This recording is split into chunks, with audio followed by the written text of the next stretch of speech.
Bienvenue sur la chaîne Interprétation biblique du Coran. Est-ce que vous êtes pour ou bien contre le mariage avec une fille mineure? Votre avis est très important.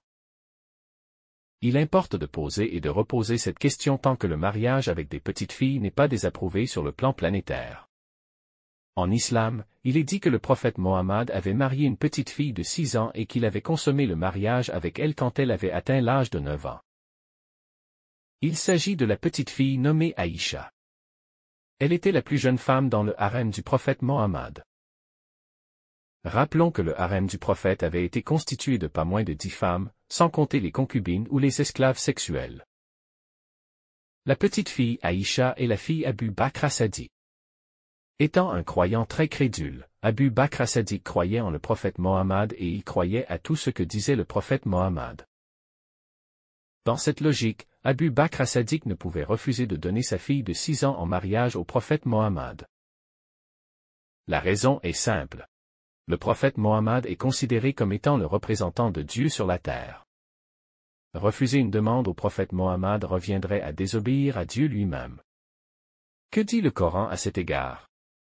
La sourate Al-Fat, verset 10 nous dit: Ceux qui te prêtent le serment d'allégeance ne font que prêter serment d'allégeance à Dieu. La main de Dieu est au-dessus de leurs mains.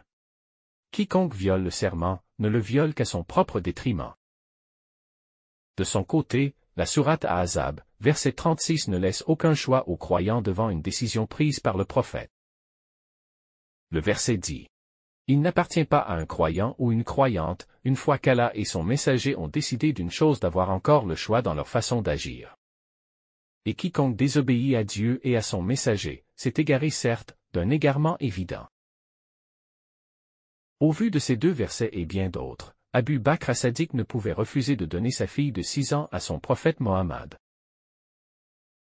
Rappelons-nous que Mohammed et David se ressemblent. Le roi David avait marié, lui aussi, la petite Abishag. À ce stade, il y a lieu de se demander si le mariage du prophète Mohammed avec la petite fille Aïcha n'est qu'un récit inventé à l'image du récit de mariage de David avec Abishag.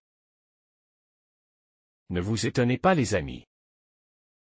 Les textes religieux copient l'un sur l'autre.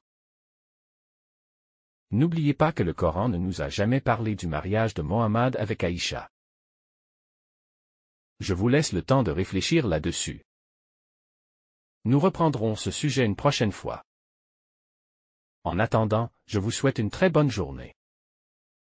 Notre rendez-vous se renouvelle à la prochaine édition. À la prochaine les amis.